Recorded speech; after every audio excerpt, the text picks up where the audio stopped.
morning, everyone. Let's start off by thanking our student musicians, Rafael Lauza on violin, Elliot Shafrath on viola, and Sabina Fior on cello, for starting things off in such a lovely way.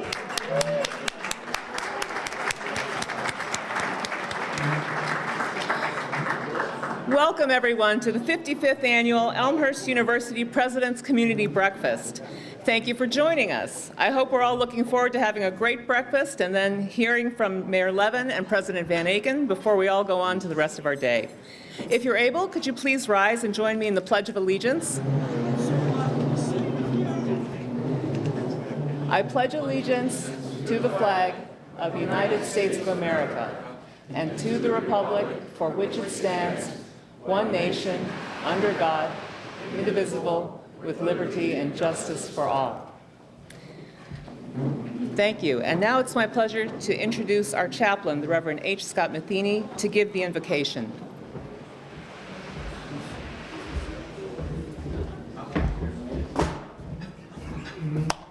Good morning. Good morning. Well, that's pretty good. So I have an assignment for you all. I was right. I want you tonight, as you go to bed, to say thank you for 5 things. Whatever they are, thank you. Thank you for Elmhurst University. Thank you for this beautiful city. Thank you that I'm going to lose an hour of sleep tonight. Thank you.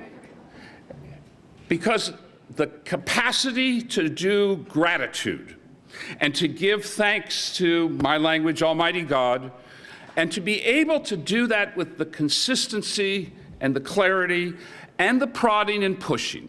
So tonight, 5 things. And I suspect that as you build that discipline in Ramadan, Lent, or whatever you're celebrating, that you will start to find a backbone and capacity to be a different person, to live a life of gratitude. So tomorrow, I will start 101 days of gratitude, and thankfully, I have students that can teach me, the dinosaur, how to use Instagram. But if you want, take a look at what 101 days of gratitude from my perspective as a university chaplain has been. Beloved, in all the ways that we have gathered here, let us offer this time. Will you join with me in offering a prayer? Center us down, Almighty and gracious God, for the joy of this beautiful day. For this is the day that you have made, and let us rejoice and be glad in it. So bless us with the time together as the family of Elmhurst City, the university, and the parade that is to come. For food that gives us strength for our bodies, but for table fellowship that gives us love and grace to walk in love and be a voice of hope in this world. Hold these, Almighty One, as you take us, that we, who are blessed with each other, can be touched. And then at night, before we go to bed, to say thank you. Thank you, gracious God. This we pray in your eternal name. Amen. Blessings to all of you.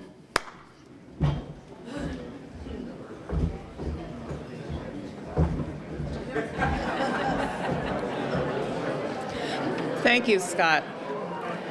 So, one of our President's Breakfast traditions is to recognize some of the many people who serve and represent our community and make it such a great place to live and work. Thank you, Wes. First, on behalf of the university, let's recognize all the first responders, those actively serving in the military, and the military veterans who are with us today. Would you all please stand?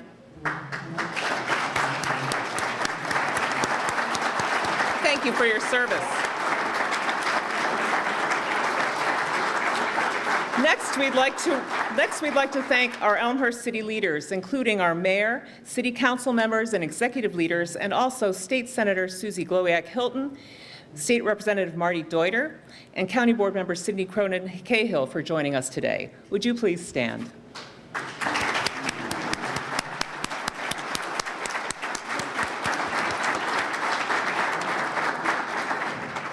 Now can you join me in thanking the directors and board members of Elmhurst's outstanding parks, library, museums, and schools. Please stand.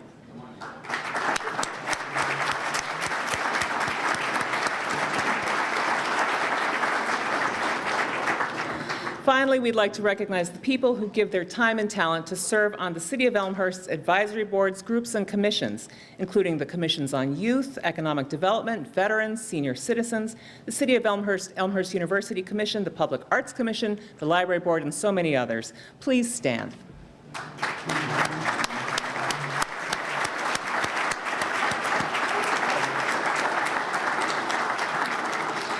We appreciate all of you and your dedication to the Elmhurst community and for all the ways you engage with Elmhurst University. Now it's time for breakfast. Our dining service friends at Chartwell's will start to release the tables, so please enjoy not only the food, but a performance by members of the Trinity Irish Dance Academy. We're so pleased to be joined today by Mayor Scott Levin and his wife, Marisa, who've been with Elmhurst residents for 25 years. They've raised their 2 kids here and have been participating actively in the community ever since. Mayor Levin is an attorney and partner at the Howard & Howard law firm in Chicago, and before he was elected mayor in 2021, he served as 5th Ward alderman for more than a decade. Mayor Levin also currently serves as president of the DuPage Mayors and Managers Conference, whose members are the mayors and city managers of 35 municipalities in DuPage County. His dedication to our community is reflected in the strong, supportive, and historic partnership between the City of Elmhurst and Elmhurst University. He's agreed to say a few words, so please join me in welcoming Elmhurst Mayor Scott Levin. Thank you.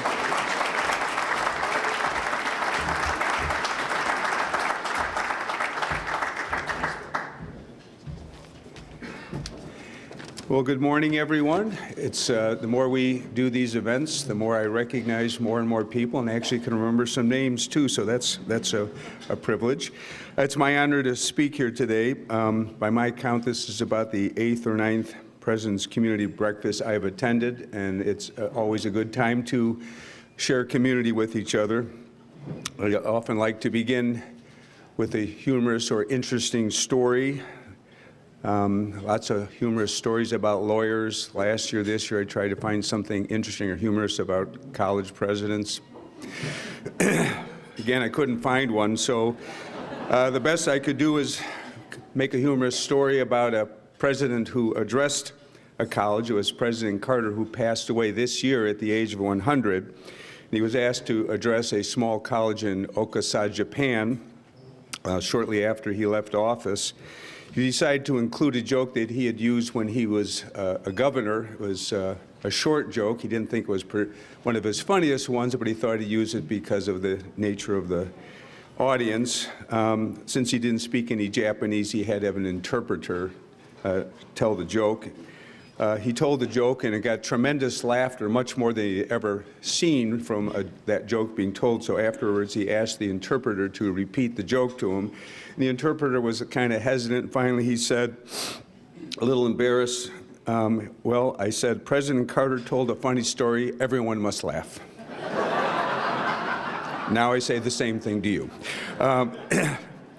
So at this breakfast, we reflect on the key relationship between the city and the university. We don't just share the Elmhurst moniker. We don't just share the same address.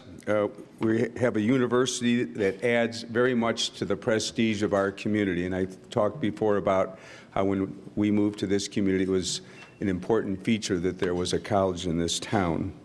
Now, Mayor Marcucci thinks this is the mayor's tie because he used to always wear it, but it's actually the university and city tie with the blue and the green. So in case you didn't appreciate that, I want to tell you. So I'm not just speaking this morning for the city of government, but for our entire city, including all of its government organizations, the park district, the school district, and all the civic organizations, the hospital, in saying that the university is one of our crown jewels that makes our community so very great. And there are many examples of how we relate to and support each other. Look here, we have representatives from every governmental body. We have our state representatives as well. The students, and particularly the faculty, are part of our community. They serve with us in a lot of different capacities. We run into them, and they're part of our social network. My wife is the coordinator of national fellowships and scholarships. We often have students at our house. I'm impressed by their deep commitment to the world. And I think as a community, we're also a sharing community, and I hope that the way things are going, that scholarships and these kind of Rhodes scholarships and Udall scholarships continue to help this university be part of the world. I want to give, at this particular breakfast, special thanks to Scott Matheny, who's retiring at the end of this year, and he's been a key connector to the university and to the city. At noon today, we'll have our annual St. Patrick's Day. I hope that's not a surprise to anyone. We'll have 125 students again helping make the parade possible, providing key support, and I hope you'll join us on this beautiful day for that beautiful event. President VanAken and I have worked together throughout the years and will continue to do so. No comment about any baseball trophy this year. I want to thank him for the excellent relationship for the university and the city, and thank you for letting me share a few thoughts with you this morning.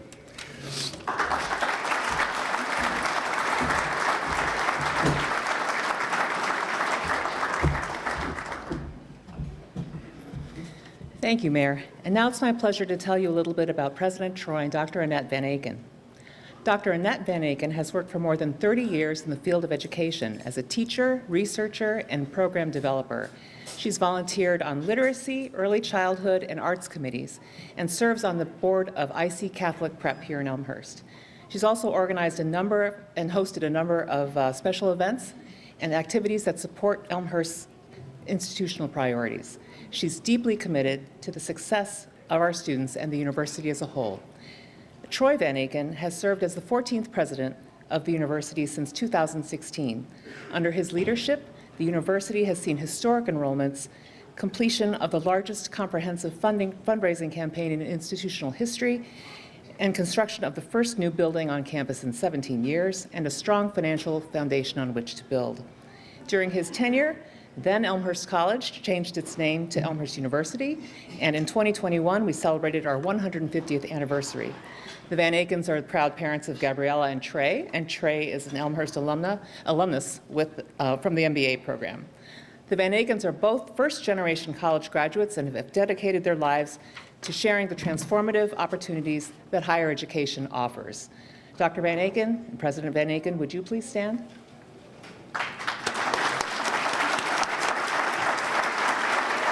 Now I'd like to welcome President VanAken to the stage. Thank you.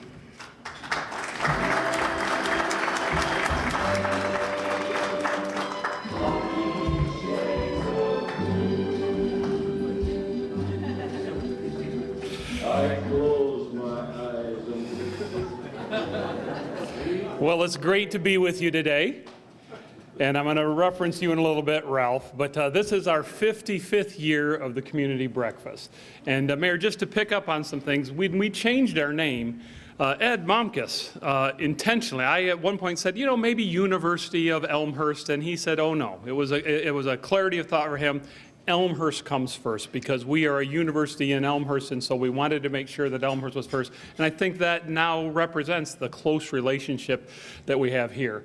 I do want to thank a number of people here. First of all, Desiree is the university's physical embodiment of the partnership we have here with her involvement with the chamber and a lot of other things.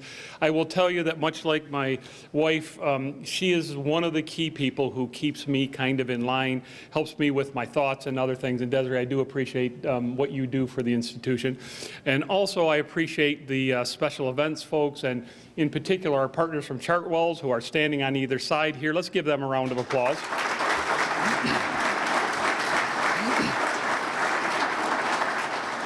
What I want to tell you about our friends Chartwells is we recently signed a 5-year extension to our agreement with them. And so when you come here next year for this event, and you're all certainly welcome to come back, and I'll look forward to seeing you here and other times on campus, this space here is going to be renovated. They've contributed several $100,000, which the university will match.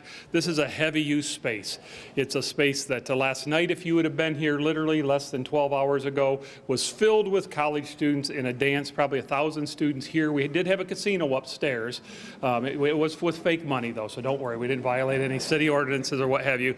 But literally on this dance floor, first of all, about where the center table is here, we had football players putting each other on their shoulders and some things like that. But we had students from Ukraine and Russia here experience what it's like to be at Elmhurst University. We had Muslim students with Jewish students. We had students from all over this world and certainly domestically working together to try to further their own individual study, but experience what it's like to be a human being. And I think it really is a microcosm of what we want to be taking place, globally in society here.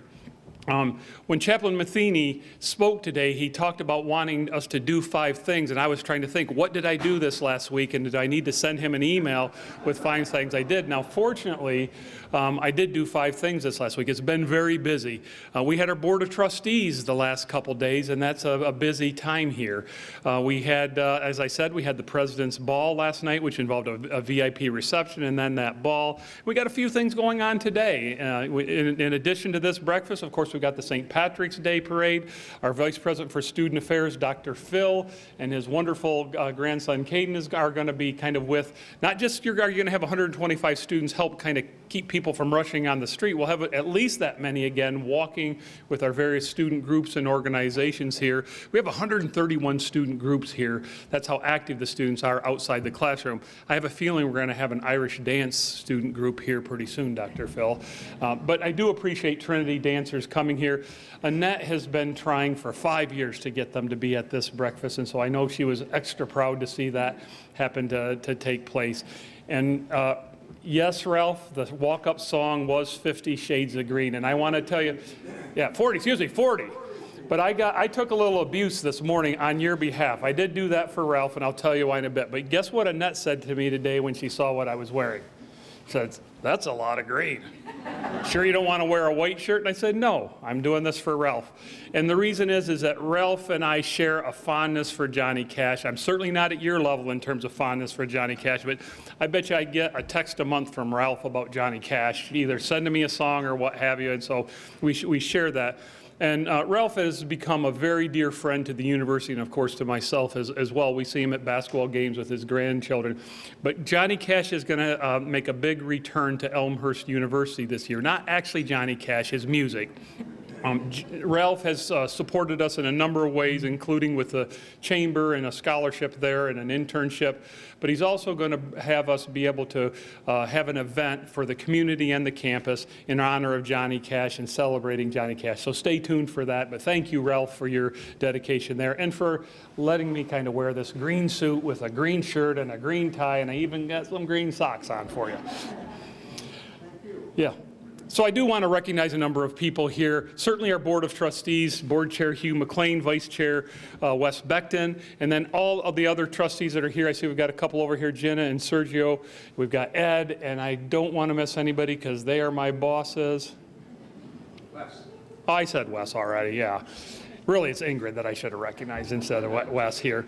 We also have some new cabinet members here, and so Leah Campman, stand up, Leah, and let everybody. She's our new Vice President for Advancement. Alexander Blumenberg, who's our Executive Director of Belonging and Inclusion here.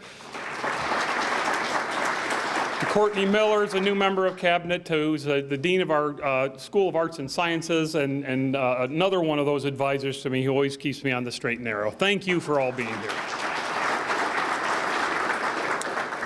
And when you think about the community, another community member who's now kind of moved out of the community but still is making an impact here. Many of you know Tom Cloa, who served on the Hospital Foundation Board, Kim, for a long time, has been active here. Tom and his wife Margaret have made outstanding contributions to the university and the community, and received our Founders Award this past year. And then all the people have these little pins on that are President Circle pins. They are members that invest at a certain level with the university to make a difference in the lives of the students here. So anybody that's in the President Circle, please stand up and let us recognize you.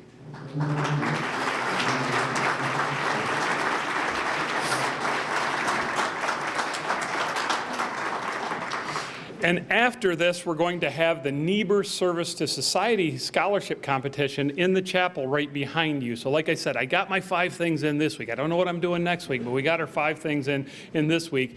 It's really about students that are passionate about serving society and deploying those gifts, not only while they're here later on in life and showing something that they've done prior to coming here. The winner gets a full tuition scholarship, which is a big deal, but it just exemplifies who our students are. And they're people that want to make a difference in society, that we desperately need that. As I said before, we're going to be participating in the St. Patrick's Day Parade, both on all different levels.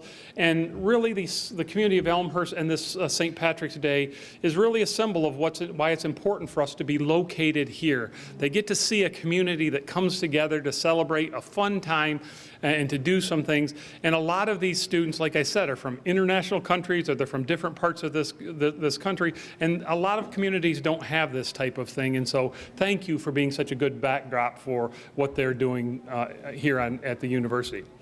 You may have noticed that we've got a little bit of construction going on over here to my left, and it'd be to your right. It's a new health sciences building, and it's going to add 45,000 square foot of space here. It's going to house our nursing, occupational therapy, communication sciences and disorders, and public health in those programs. Our nursing program has received a lot of attention, and it's really grown over the years. It's also our first doctoral program that we're going to be offering, and I will tell you, I've always excited about commencement. This year it's on May 24th, but next year will be when we graduate our first doctoral students in nursing, and I've never shaken a doctoral student's hand yet, and so that's something that's going to be special for me. Communication sciences and disorders, in addition to providing important education for our students, it has a free clinic that serves the community, and so certainly there's a clinic on this campus, but we have it at community venues such as Synapse House, Ray Graham, and the local school districts, and even our partners at the Elmhurst Public Library, which makes a nice outreach for us. Our master's in occupational therapy is soon to become a doctor in occupational therapy degree, but they had a 100% pass rate this last year on their national boards, and since their inception, they've had a 98.6% student retention rate, and so it's really a driver of this institution. And this building will also hold the Jans Military Veterans Center, which is going to be a resource center for veterans and students both active and coming out of the military. And we're so appreciative that Bob Jans is here with us, as he always is. Thank you, Bob, for the generosity. Let Tim know we thank him as well as both of your wives in that regard. As for the construction of the building, in January we closed in the exterior and we got a lot of things ready. We're hoping to have completion by late June, and we're on track to do that. I had asked that we maybe make it so that you could have tours through the building today, and our Vice President for Operations, Kurt, told me you can do tours and we can spend the week cleaning up the building and getting it safe and ready for these people, or you can have the building in time for classes. Which do you want, Troy? And so in lieu of that, we're going to show you a video in just a little bit. We had a drone fly through, and it's almost better than having to go step over some of the things. But what I want to tell you is that this will be a LEED Gold certified environmentally friendly building. It'll have a solar array on the top, in addition to all the green building practices that are in there. Now, we are going to take down Memorial Hall as soon as that is there. And as I think I told you last year, we're going to preserve some of the architectural elements and some of the unique things that are Memorial Hall, and we'll reuse those in other ways on campus. And so rather than me make you walk through the building, here's a drone tour that you can look at to see what's going on. And I will tell you, the background music is the Elmhurst Jazz Band.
So when you come back for our June Jazz concert, where you hear some of those same students playing, we hope to be able to give some tours then. But what a great building and what a great addition that's going to have on this campus. And as I'm going to tell you in a little bit, we need the room. We've grown significantly, almost 20% in the short time that I've been here. And it's not only going to benefit those departments that are going to have brand new space, but it's going to give us some elbow room in some other areas of campus that's much needed here. And it's because our enrollments have been so strong. We've had 1,331 new students this last fall. That's the third largest in the history of the institution, which is only beat by the previous 2 years in that regard. The new students this year included students from 17 countries and has been for the case for more than a dozen years now. More than half of Elmhurst students are first-generation college students. And combined with the returning students, we have the largest enrollment in the history of the institution, 3,997 students this last fall, an all-time high.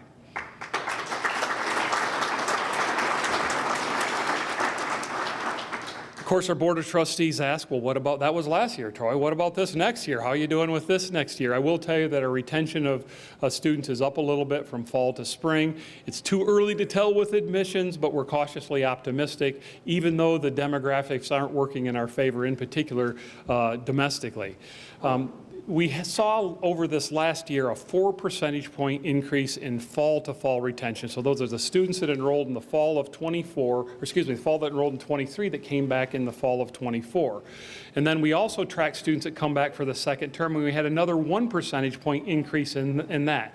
And because it's getting harder to find new students, it's really important that we retain the students that we have from a business model, but more importantly, that's really the promise that we tell students. Come here, we're going to help you get your degree.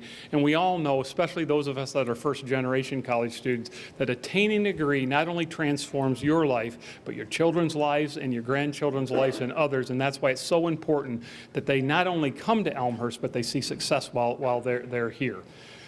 We do all that we can in that regard for our students, and the classroom certainly is where the magic happens, but these extra events and the community as a backdrop is a big part of all of that. We also have globalized our campus. We've seen about an 8-fold increase in our international students here. We started with about 50 international students 8 or 9 years ago. We're pushing 400 at this particular point in time. As I said, we had 129 of our domestic students go abroad this particular J-term, and they were studying in 14 countries. And 6 of those students were recipients of the highly competitive Benjamin Gilman or Gilman-McCain Scholarship for study abroad opportunities. My seatmate, Marissa Mancini, who might know somebody who talked a little bit earlier, Mayor Levin, is our National Scholarship Coordinator, and thank you for what you do, Marissa.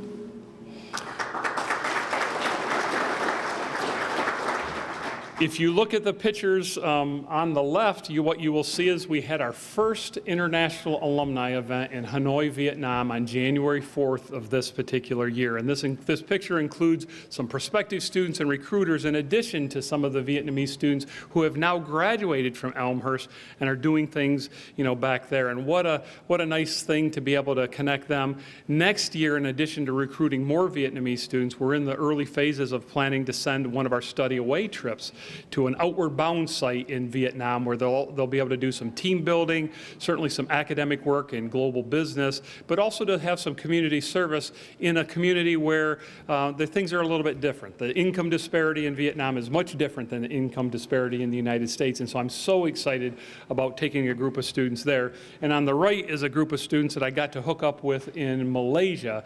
Dr. Wan, who is here straight in the back here, graciously took us to his home country where his cousins and some of our other faculty members provided an outstanding experience for these students. Ask him about the food that you can have in Malaysia, and he'll be glad to share with you a little bit about that. In athletic news, it's been a strong year and a historic spring for the institution. We have a new head football coach, Mike Heffernan, and we usually say welcome to new football coaches, but we're saying welcome back. Mike is a 2007 Elmhurst alum, where he's coming to us having served as the head coach from St. Scholastica in Duluth, Minnesota, and so we're excited to have him back here. And then you also see we have a couple wrestlers, or 3 wrestlers here. I'm proud to say that Elmhurst had is probably the only Division III school in the country that had an Olympian this past summer. Joe Rao from the class of 2013 competed in Paris this past summer. He was ready to go in 2020. But something happened in 2020. I can't remember what happened. And so the Olympics didn't take place. And so he kept his conditioning. He went ahead and made it. And boy, did he make us proud. But what I'm even more proud about is that he's continued to engage here on campus. He's come and talked to our wrestling programs, both our men's and women's wrestling programs. And so we now have our first year of having a women's wrestling program. And you can see we had Veronica Casio was an all-CCIW champion this past year, which is pretty remarkable given that this is our first year in that regard. And then over on the far left, you'll see Renzo, who has qualified for nationals. I mean, if you look at his body, he looks like he's like a 25-year-old man, but he's a freshman. And in that sport, there is something about, you need to build up. And so we're just so excited about him. He will be competing next week in the nationals where we think he will be seated, has a great chance to be All-American. And, sometimes some special things happen, so we're cautiously optimistic there. And then we also saw that our women's track and field team won the CCIW championship just last weekend. This is a team that began a journey 8 years ago. We moved Jordan Bartolozzi, their coach, who's very passionate and very special, from admissions over to athletics. And that very first year, we scored 1 point in the CCIW championship with one athlete. 8 years later, we scored 160 points and won the CCIW championship by over 60 points, which is to the testament of certainly these young women, but also their coaching staff that allowed them to do that. And I warned Jim Rogers about this, but we don't have an indoor track facility here at Elmhurst. And so we are ready with cash to partner with the Park District to maybe look at an indoor track facility that we could share with maybe some others in the community and what have you. But we're just so excited about this team very well. But moving on to university updates, the landscape in higher education is very much changing, not just because of some executive orders that we're not going to talk about a whole lot here, but it's becoming increasingly difficult to find students, and also we need to continue to find ways to navigate through some of the bureaucracy to help our students continue to be successful. But the way you do that is being in a community like this that is so supportive. And our reputation this past year got another boost from U.S. News and World Reports. We were rated number 7 amongst best regional universities in the Midwest, and for the second year in a row, the number 1 university in the state of Illinois. We were ranked number 1 in the Midwest as best colleges for veterans, Bob Jans. Number 8 for undergraduate teaching, and number 8 for top performers for social mobility. And that's because we take first-generation students and students that otherwise may have not had opportunity. They get those opportunities here in the classroom, in the clubs and organizations, in the community through internships and other things. And it really is working, and it's just fantastic to be this tiny little piece of these students' lives as they're going to go on and do great things in society moving forward. We've also launched a number of other really exciting opportunities. We started the Elmhurst Tabora AI and Analytic Innovation Lab in partnership with Amal Jolath College of Engineering in India. I had the good fortune of going to India last spring where we opened a similar lab here, but here's our Indian counterparts coming to see us where that lab is opened up. Last month, thanks to Bonnie, Earl Swallow's wife, we opened the Earl Swallow Memorial Computational Studio for physics students. And thank you, Bonnie. You're right there, Bonnie. Thank you for your generosity and dedication. We've also established a partnership with a packaging technology group, PMMI, with our engineering physics students and our Ecelerator. This is going to give our students access to the $1.2 trillion packaging, software, robotics, and automation industry here as well. And then we also received a Department of Defense grant to fund a new high-tech computer array for our students, certainly in information technology, but this is going to have implications for our nursing, psychology, digital media, graphics design, and other programs as well. And all of this requires you to keep your finances in order. And we continue to see strong growth and value in our endowment and investments, especially in recent years as opposed to a decade ago. This is right here shows the funds that we track as purely endowment, but because we also plan to continue to build buildings and have some reserve funds to rainy day funds if need be, our endowment plus other cash and investments now totals over $240 million at Elmhurst University. And so it's good to have that strong backing as we head into some times that maybe are going to be a little bit more challenging.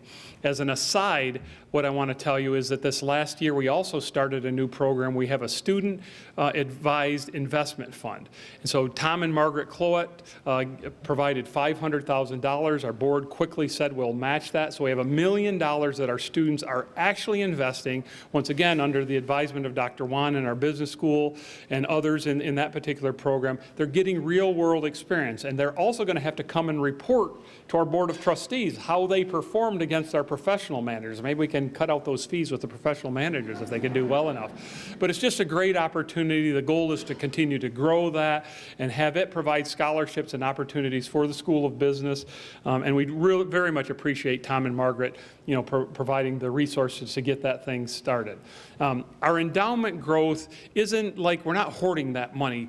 We spend approximately 5% of that endowment every year to rate scholarships. And so when you see that endowment go from 90 to north of 200 million, in just a short time I've been here, you can do the calculation and see what a difference it makes to the operating budget each and every year. And we need that because there is a new reality in higher education that's taking place. We call it the demographic cliff here in the United States. But the number of high school graduating seniors, Keisha, I don't think you're seeing this at District 205, but we're seeing it nationally, and I'll show you a slide in just a little bit. As a country, we're seeing a big decline in high school graduating seniors.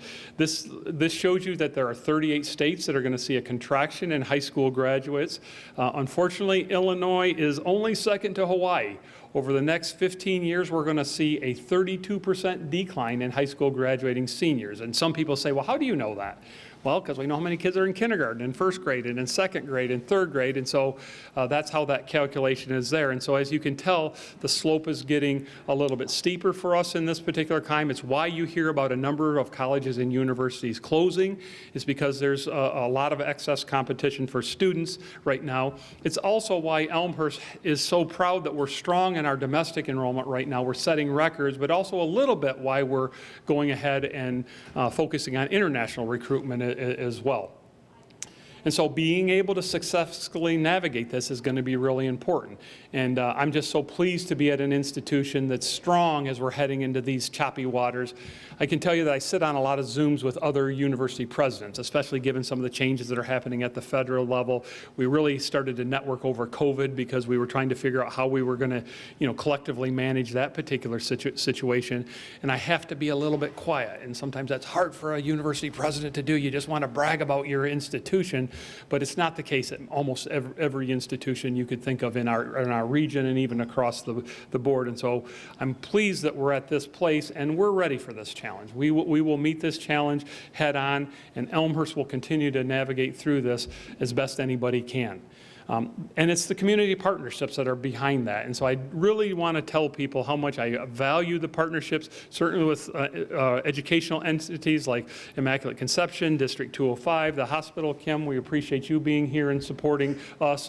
I will tell you, on our tours, we drive them by the hospital, and it's just such a beautiful building, and because that's what parents are concerned about, right? What's going to happen if there's an emergency with my son or daughter? And it rarely happens, but they want to know that there's that safety net.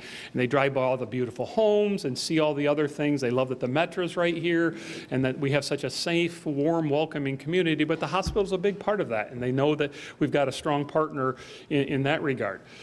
We also try to reciprocate that by offering cultural activities. Johnny cash this fall, but other cultural activities here on campus. And so we see literally thousands of people come for our speakers here on campus. Desiree will tell you a little bit about some of those upcoming in a little bit. The Jazz Festival and jazz concerts that take place. We have a great partnership with Elmhurst Public Library, where they had their annual One Book and One Elmhurst program, where we partnered with them in that regard. They also had their author come and talk, where we had over 700 people in Hammerschmidt Memorial Chapel. And so we have that working out, and please know that we are trying to reciprocate the goodwill that we have here as well. We also, I would be remiss, I'm looking at Dave here, we do have this game that we play every fall. Mayor didn't want to talk about it, and I'll tell you why he didn't want to talk about it. We have this wonderful manifestation of our competitive relationship on the athletic field, and so we have a town gown baseball game. It's a vintage baseball game. After a real fluke 2 years ago, we don't know what happened. The university returned to the championship level, and so the series is now at 4-1, but we're looking forward to in late September this year, we're going to go ahead and have that. The Park District, we play that on the mall just because that would be more vintage, right? To play it on the mall, it's a better setting, but we couldn't be successful without the Park District. And Park District board members, could you raise your hands if you're here? I know you got 3 or 4 of them here. I am serious about the indoor track, by the way, we have such a wonderful partnership with them. And on the right-hand side, you can see that we spent several $100,000 in a partnership. We got a grant, and the Park District got a grant, and this is our baseball field, and we're going to dedicate that in about a month. Now, our baseball team's playing today, but I don't know if you know, but March baseball games can be real dicey. The weather can be hit or miss, and today actually happens to be a good day. But we picked a date in early April where we're going to have a dedication there, and we're just so pleased with the Park District. Not just there, our softball diamond we share with them. We also have a field, an artificial field out in Barron's Park, and we just couldn't do it without the partnership of the Park District. Even our Board of Trustees yesterday, because this building was busy with other activities. We met over in Wilder Mansion, and we do thank the Park District very much for their partnership, and we look forward to maybe expanding that in certain ways in the future. And then all throughout the construction of our new Health and Science building, the city has been with us all the way. City Manager Jim Grabowski, Mayor Levin, aldermen, or alderwomen who are here, thank you for helping us with everything from permitting to other things. You know, we have got great architects, and you can see with the drone footage that they have there that, you know, we've got a good construction process, but there still are wrinkles that you have to iron out to make sure that it fits local codes and what have you, and we just couldn't have done it without them, including parking. When you have a growing campus, you might remember a few years ago we talked about the university purchasing a street and adding, I thought I had checkmate on parking, 250 new parking spots. I thought we were good to go, and you know, no more parking complaints would be coming. But when you build a new building, all the staging takes 100 parking spots, and so you've graciously allowed us to use the parking garages for the university, and it's really been a big help to us. I mean, we literally could not have done it without it. We'd had to almost turn some people away. But the reason we do these things isn't so much operationally, is that the partnerships benefit our students. I've had, my career's been in 3 other institutions, and they've been Rust Belt towns. And those are great settings, they're intimate and what have you. But sometimes you had to create an ambience, and we don't have to do that. If you just look at our downtown where there's theaters and the community around here, and I literally cannot think of a better environment for the students we serve to be in than the backdrop of the Elmhurst community, where they just feel like they can grow and evolve outside the classroom, just like they do with some of the student activities. And we're going to continue to nurture that because many of you mentor students, you provide internships. We love the fact that we have some things like the DuPage Cycling Foundation supporting us with scholarships associated with the Cycling Classic. I remember Annette and I's first full weekend here. I'd been named president, but I think that day was like a February 14th, and it was cold, and you rushed into the building. But we moved here in June, and we had this cycling classic, and I immediately said, oh my goodness, to have this type of a high-end activity with this community, literally encircling your campus for a day, really set some things off. And it's part of why we're being so successful. The word Elmhurst has a classy buzz, not just in our region, but even beyond, and thank you for that. And we're looking forward to seeing that manifest again, once again, in the St. Patrick's Day Parade. And we appreciate the Elmhurst Chamber in Commerce and Industry. I'd like to congratulate Jennifer Biermis for her ascension to an important role. Now, she's been an alderman, so she's not new to us and a former small business owner, but we're looking forward to you doing a great job. And as many of you know, we connect with the chamber in a number of ways. Ralph, again, is somebody who's a connector, and he's generously endowed a internship that we share with that, so that allows our students to connect there.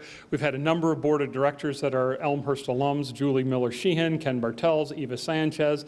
Desiree has been the chair of the chamber, Scott Lamort and Christina Dano, and of course, the infamous alumnus, John Quigley, who has been, and also a significant donor. Go look at our Hall of Fame in the athletic building, and you'll see John, a gift that generously provided.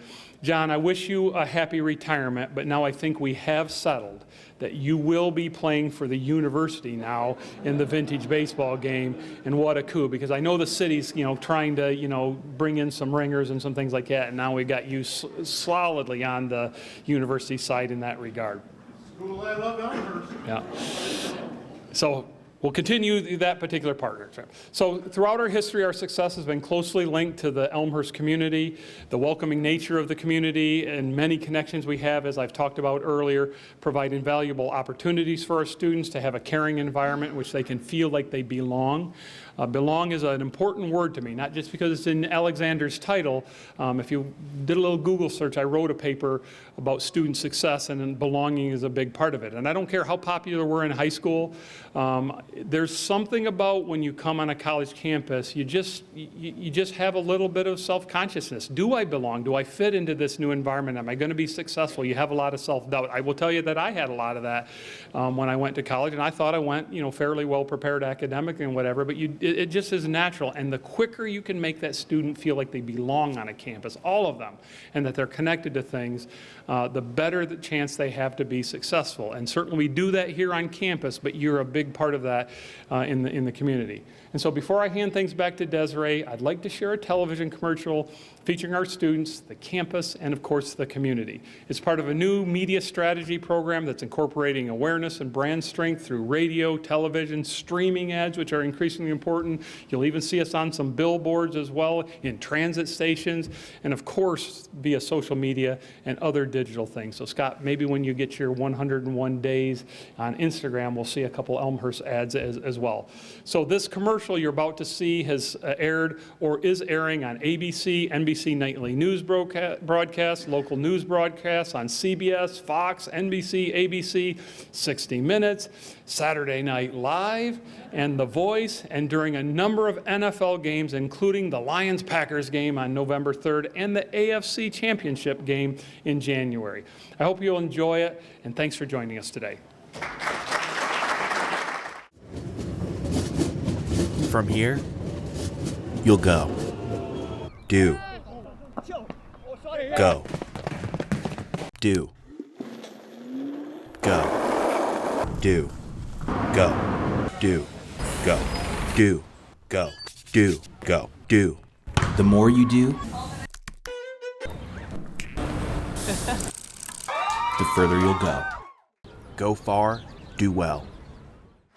Thanks, everyone. Before we let you go, I'd like to mention some of our upcoming events, and I hope you'll join us. First is, of course, the St. Patrick's Day Parade, which steps off at noon. Then on Sunday, April 6th, Elmhurst University will welcome Rebecca Carter-Chand from the U.S. Holocaust Memorial Museum in Washington, D.C., to give this year's Holocaust lecture, Understanding Rescue During the Holocaust. And on Tuesday, April 22nd, we'll host the Rudolph G. Schoddy Lecture on History, Ethics, and the Law. This year's speaker will be acclaimed author Walter Isaacson, who will present the talk, Timeless Leadership. Thanks, everyone. And then on your way out this morning, I hope you'll stop by the information table, learn a little bit more about all the exciting things we have going on here at Elmhurst University. And if you're looking for something warm as you're leaving, please stop by the coffee bar and fill a to-go cup. And you can also stop upstairs. The Spirit Shop is open if you want to buy a sweatshirt, scarf, or hat. And finally, I'd like to give special thanks to all the teams that did such a great job putting this event together this morning, including the Office of the President, the Offices of Special Events, Information Services, and Marketing and Communications. and our dining services partner, Chartwells. Thanks to all of them.